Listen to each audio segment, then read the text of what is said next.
Buenos días. Tengo el honor de dirigirme a ustedes esta mañana y estoy muy contento, emocionado con los cantos, con la amistad, con el cariño que he recibido en estos pocos minutos que he estado aquí.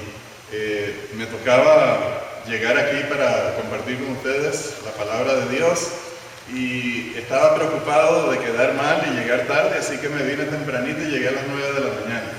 Porque tenía miedo que hubiera tráfico o alguna cosa. Son apenas 60 millas de mi casa acá, pero me dio tiempo de conocer el edificio y saludar a muchos de ustedes y estoy emocionado. He estado viendo los vidrios, los vitrales, están muy bonitos, no los entiendo exactamente, algunas cosas sí las entiendo, pero tengo que leer esas placas a ver qué explicación tienen.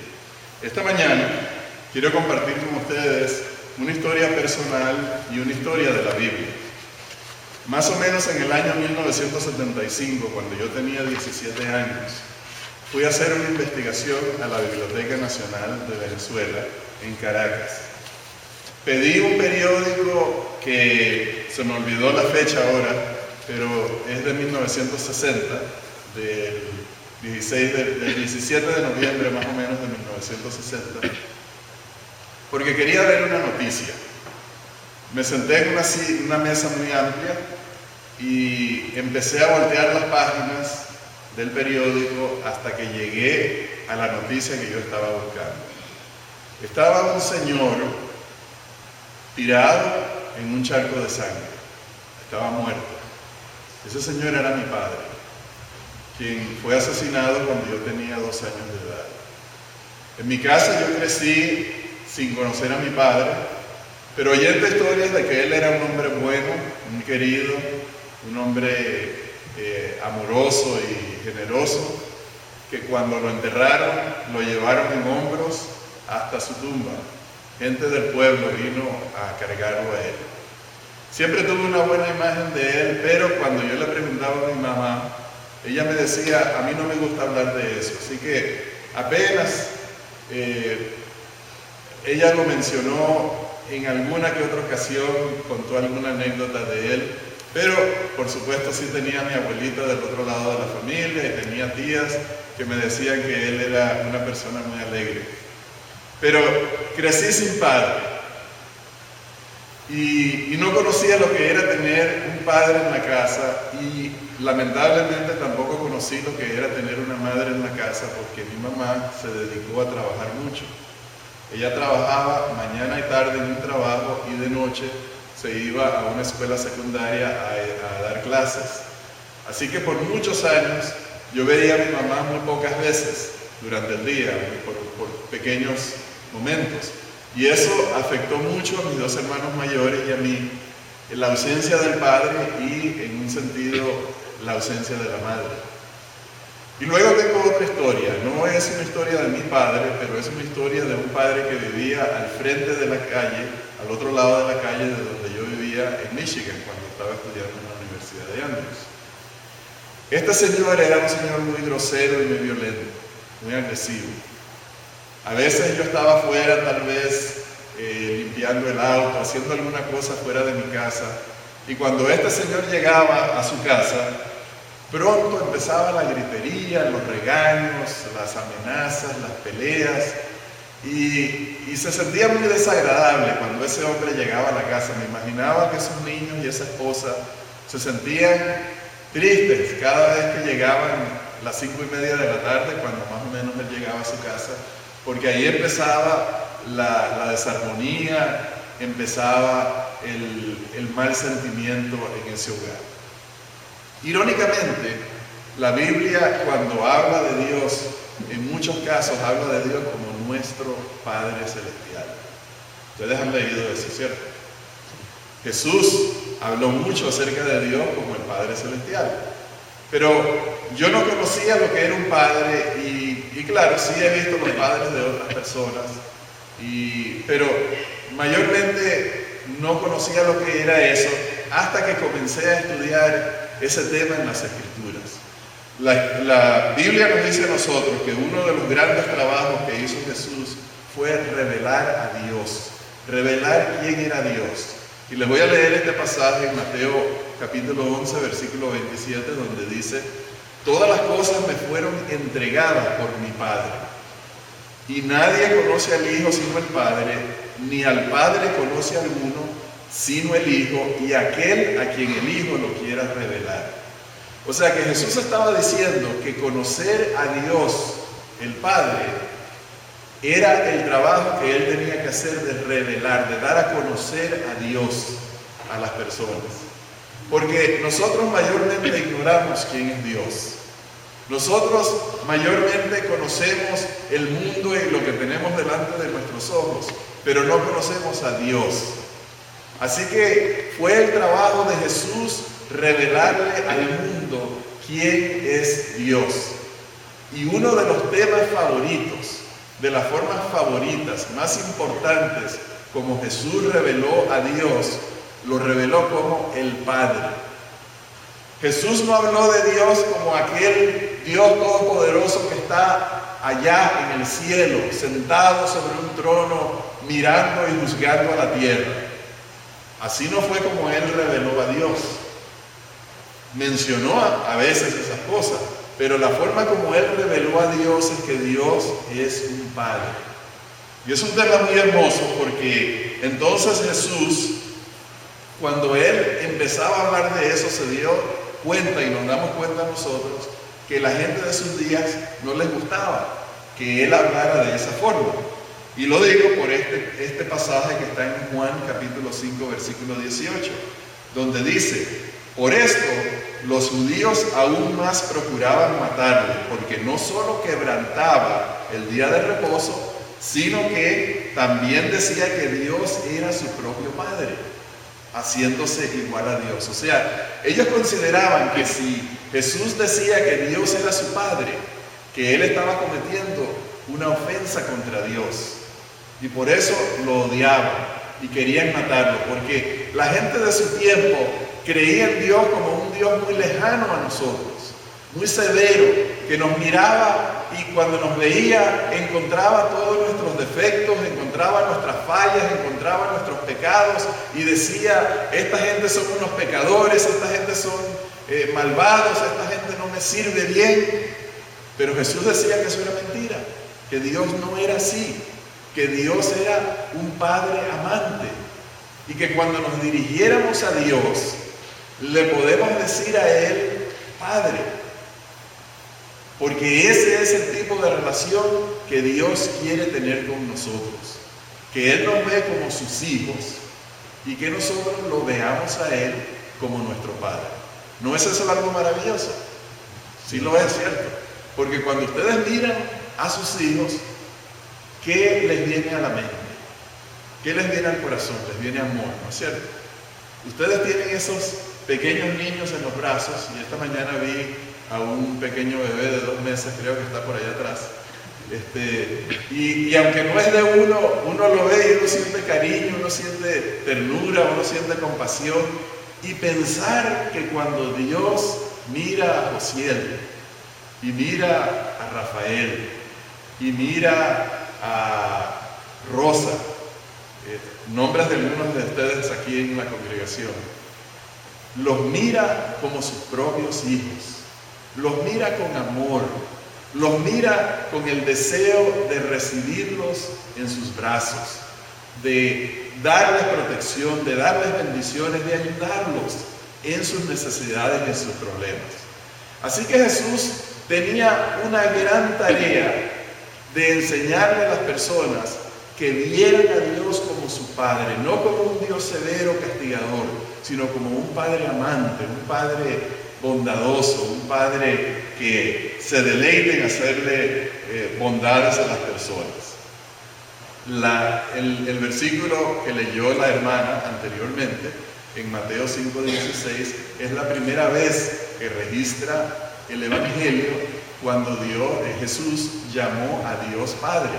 Y dijo lo siguiente: así alumbre vuestra luz delante de los hombres, para que vean vuestras buenas obras y glorifiquen a vuestro Padre que está en los cielos. Así fue como Cristo empezó a comunicar el mensaje de que Dios es un Padre cariñoso, Dios es un Padre amante. Pero no se quedó allí solamente, sino que dijo muchas más cosas. Por ejemplo, en Mateo, también el capítulo 5, versículo 43 dice: oísteis que fue dicho, amarás a tu prójimo y aborrecerás a tu enemigo. Pero yo os digo, amad a vuestros enemigos, bendecid a los que os maldicen, haced bien a los que os aborrecen, y orad por los que os ultrajan y os persiguen, para que seáis hijos de vuestro Padre que está en los cielos, que hace salir su sol sobre malos y buenos, y que se hace llover sobre justos e injustos.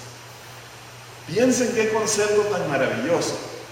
Dios sabe cuando mira al ser humano, cuando mira a la humanidad, que hay gente buena y hay gente mala. Pero con todo y eso, que Él sabe que hay gente mala, Él derrama sus bendiciones aún sobre la gente mala. Jesús dijo que Dios permite que el sol salga para los buenos y para los malos.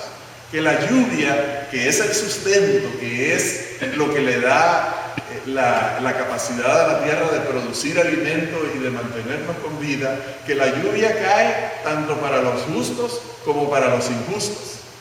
O sea que la obra de Dios no es castigar al ser humano cuando comete injusticias. Claro, Dios no quiere que seamos personas malas. Dios no quiere que seamos personas injustas. Pero su obra con nosotros, cuando pecamos y somos desobedientes, no es de castigarnos. Todavía es de ser bondadoso con nosotros. Eso fue lo que quiso enseñar Jesús.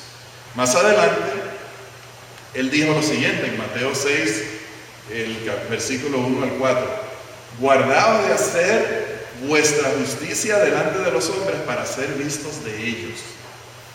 De otra manera no tendréis recompensa de vuestro Padre que está en los cielos.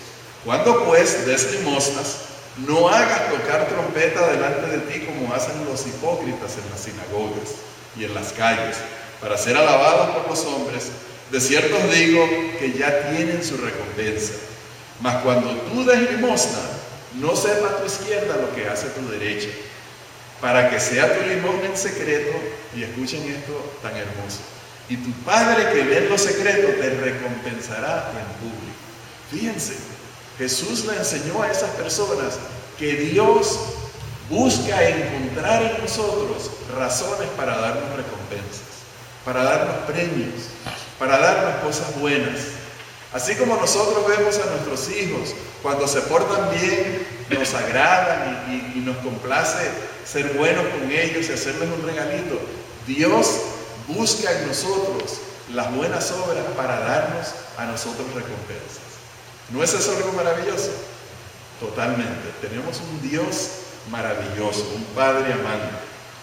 Jesús también dijo en Mateo 7, versículo 11, pues si vosotros siendo malos sabéis dar buenas dádivas a vuestros hijos, ¿cuánto más vuestro Padre que está en los cielos dará buenas cosas a los que le piden? Jesús nos enseñó que debemos de poner nuestras oraciones en las manos de Dios. Madres, en el momento que sus hijas van a ser operadas, ustedes pueden tener la confianza que Dios se interesa por el bienestar de ellas. La congregación ya dijo que va a orar por ustedes. Nosotros vamos a orar por esos médicos para que Dios les bendiga sus manos y sus ojos. Y vamos a orar por sus niñas para que se recuperen y se mejoren de lo que les aqueja. Dios quiere oír sus oraciones y Dios se va a complacer en bendecirlas y darles lo que su corazón necesita. Y un versículo más, donde en la parábola del hijo pródigo, cuando él regresa a su casa, dice Jesús que levantándose vino a su padre, y cuando aún estaba lejos, lo vio su padre y fue movido a misericordia. Ahora, fíjense que esto es un símbolo de Dios. Ese padre que fue movido a misericordia es un símbolo de Dios. Y dice, y corrió y se echó sobre su cuello y le besó. Cuando nosotros venimos a Dios, Dios se complace en venir a nosotros. a echarse a nuestro cuello, a abrazarnos, a darnos la bienvenida, a darnos el beso de aceptación. ¡Qué Dios tan maravilloso! Si alguna vez nosotros reconocemos que le hemos fallado al Señor, que no le hemos servido como hace falta servirle al Señor, que hemos sido rebeldes, que hemos sido descuidados con nuestros deberes hacia el Señor, este pasaje nos dice a nosotros que podemos regresar a Él con toda confianza, que Él está buscando que nosotros volvamos a Él para Él recibirnos y darnos ese beso de aceptación.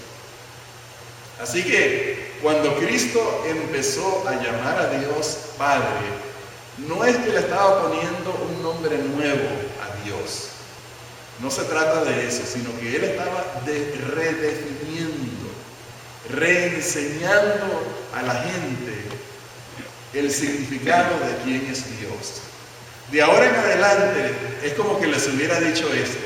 De ahora en adelante, no piensen en Dios como ese ser poderoso que está tan lejos, sino que piensen en Dios como un Padre que está cercano, un Padre al que podemos orar, un Padre al que podemos acudir cuando tenemos dolor, cuando tenemos angustia, cuando tenemos necesidades y también cuando tenemos alegrías. Él es nuestro Padre. Y de hecho, que hay un versículo muy interesante, ya nosotros conocemos el Padre Nuestro, que comienza precisamente con esa palabra, ¿verdad? Jesús quiere no que digamos Dios que estás en los cielos, sino que digamos Padre Nuestro que estás en los cielos. Que nos relacionemos con Él de esa forma familiar, de esa forma afectiva, que lo tratemos a Él como nuestro Padre. Jesús dijo que debemos de hacer obras de caridad, buenas obras, porque eso glorifica a nuestro Padre. Lo que eso hace es que le muestra al mundo que todos los que son hijos de Dios son gente buena, gente que hace obras de bondad, gente que ayuda al necesitado, gente que acompaña al que tiene dolor. Y esas cosas glorifican a Dios y por supuesto Dios se complace en vernos a nosotros de esa forma. Jesús dijo en Mateo 23:9, y no llaméis Padre vuestro a nadie en la tierra, porque uno es vuestro Padre, el que está en los cielos. Ahora, ese es un pasaje muy interesante. No es que quiere decir que ignoremos a nuestro Padre biológico de aquí de la tierra, o esos padres que a veces algunos tienen la bendición de que tienen una persona muy cariñosa que los apoya y son como unos padres, ¿cierto? Muchos de nosotros los hemos tenido. Lo que Dios dice es que esos que tenemos en la tierra, hay un mandamiento que debemos honrar a nuestro padre y a nuestra madre, ¿verdad? Pero Dios, Jesús quiere que sepamos que nuestro Padre, el gran Padre, el Padre de amor, es aquel Padre celestial. A Él debemos de llamar nuestro Padre. No descuidar el de la tierra, pero también adoptar al que está en el reino de los cielos. Hay una fotografía que yo vi hace unos poquitos años atrás. Era una fotografía muy interesante porque estaban militares, estaban mucha gente vestida de trajes muy formales, tanto mujeres como hombres. Estaban todos identificados con una tarjeta de identificación que se colgaban del cuello o se ponían aquí en esta parte. Y en medio de toda esa gente tan formal e impresionante, los militares y los civiles, había una chiquita, una jovencita, como de 13, 12 años, que estaba en pantalones blue jean, estaba en una camiseta playera y se veía como que estaba fuera de lugar, pero en realidad no, porque de toda esa gente que estaba allí, la que más pertenecía era ella, porque el nombre de ella es Malia Obama. Y aunque ella no estaba vestida con ese traje, ni tenía la tarjeta de identificación todo el mundo sabía quién era ella. Nadie le preguntó, mira, ¿y tú qué haces aquí que no estás vestida como corresponde estar vestida en este lugar de Casablanca? ¿Tú qué haces aquí que no tienes la tarjeta de identidad? Nadie la cuestionó porque la tarjeta de identidad, su derecho a estar allí lo llevaba en su sangre por ser la hija del presidente de los Estados Unidos. Nosotros, queridos hermanos, le pertenecemos a Dios. Al nosotros haber aceptado a Dios como nuestro Salvador, llevamos en nuestra sangre la sangre de Cristo. Llevamos en nuestro ser el cuerpo de Cristo. Llevamos sobre nosotros el nombre de Jesús. Le pertenecemos a Él porque Él nos ha comprado con su sangre. Es nuestro Creador y nuestro Redentor al precio de su propia sangre. Nosotros pertenecemos a la familia de Dios. Pero hay un tema interesante que quiero traer en conclusión. Dice San Pablo en el libro de Romanos, porque todos los que son guiados por el Espíritu de Dios, estos son hijos de Dios. Pues no habéis recibido el espíritu de esclavitud para estar otra vez en temor, sino que habéis recibido el espíritu de adopción. Nosotros hemos sido adoptados por Dios, por el cual clamamos, Abba Padre, o sea, querido papaíto, querido papito. Dice Jesús, así debemos de clamar a Dios. El Espíritu mismo da testimonio a nuestro espíritu de que somos hijos de Dios. Cuando yo estudié este tema, yo me di cuenta que Jesús, que Dios me había adoptado a mí como su hijo. Yo pensaba que había pasado todos esos años de mi vida sin padre, que había crecido sin padre. Pero en ese momento, cuando estudié este tema, me di cuenta que Dios tomó el lugar de mi padre. Que aunque mi padre terrenal me falló, no por culpa de él, sino por accidente, por violencia. Aunque mi padre terrenal me falló, mi Padre Celestial nunca me falló. Y en ese momento, leyendo estos pasajes, yo decidí adoptar a Dios como mi Padre. Ya más nunca decir, yo soy huérfano de padre.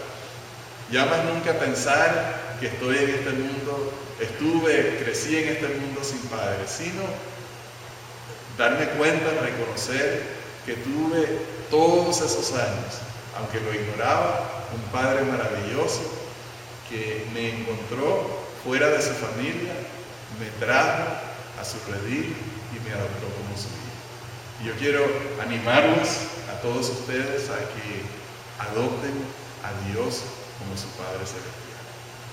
Que caminen todos los días pensando que tienen un Padre poderoso, un Padre maravilloso que los acompaña en las cosas buenas y especialmente en las cosas malas.